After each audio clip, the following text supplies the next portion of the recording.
How to love again without losing yourself. Hello, I'm Angela Carter, IFS therapist and trauma specialist, and welcome to today's topic about how to love again without losing yourself. Today we really are going to talk about something that many survivors secretly fear, even after doing the deep inner work. How do I love again without losing myself? How can I trust? Because when you've been in a narcissistic or emotionally abusive relationship, love can start to feel like a threat, like a risk that you can't afford to take. You may long for connection, but feel terrified of what will happen if you open your heart again. You may meet someone new and immediately notice parts of you shutting down, flaring up, or scanning for danger. This is not a sign that you're unready. It's a sign that your system is still protecting you.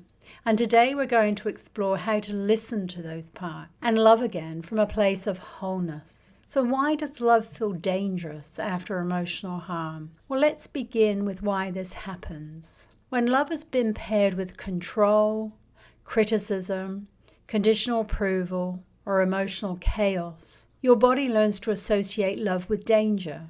Your exiles may still carry the belief, to be loved, I must abandon myself. So when you meet someone new, even someone kind, your protector parts may jump in. The hypervigilant part scans for signs it's all a lie. The shutdown parts numb feelings so that you can't get hurt. The pleaser parts start performing just to feel safe. And the inner skeptic says, don't get too close, you'll lose yourself again. These aren't obstacles to love. They're the parts of you still healing. Loving again doesn't mean overriding them. It means learning to lead them from self. So what does self-led love actually look like? Well, self-led love is slow. It's sovereign. It's sacred. It doesn't mean you never feel fear. It means you don't let fear lead. Here's what loving from self could look like. You stay connected to your own truth. Even when you're connected to someone else. You don't silence yourself to avoid conflict. You check in. Does this feel good in my body? Is this coming from love or fear? You also honor your internal system as much as the relationship that you're in. You track your parts. You notice if your caretaker part is dominating. You check in with your exiles to see if they start seeking external validation. You lead all of them with compassion, not control. You learn to love from a place of abundance, not desperation. When your internal system is whole, you're not looking for someone to rescue or complete you. You're looking for a mirror, not a savior. And that's a very different energy. And so we've all heard about red flags and green flags. And one of the most important pieces of healing is learning to trust your perception again. So let's talk about those red flags and green flags from an IFS informed lens. So red flags that activate old wounds. So that might be love bombing or moving too fast. Inconsistency between words and actions. You feel off, but you can't name why. You're constantly doubting or explaining yourself. You feel like you have to be smaller, nicer, or more impressive. If these show up, pause. Please pause. Don't rush into action. Just turn inward. Ask, what part of me is feeling unsafe? What do they need right now?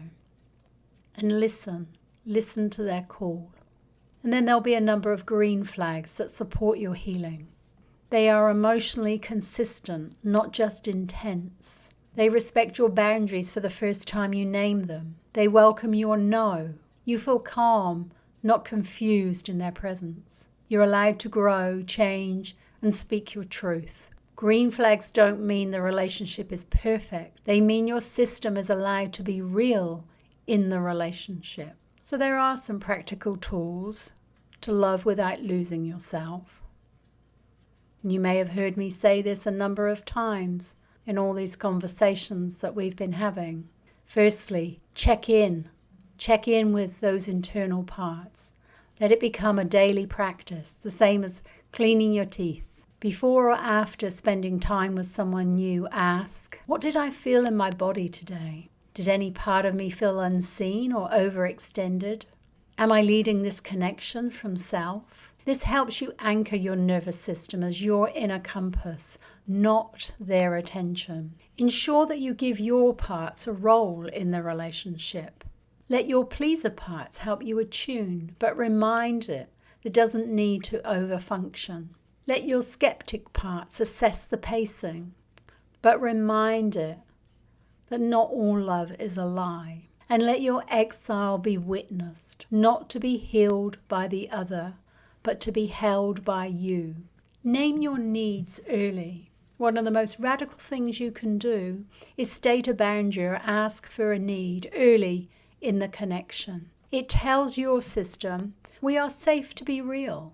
We do not have to perform to be chosen. And always remember, you are ready when you are with you. You don't have to be perfect to be ready. You don't have to be completely healed to deserve love.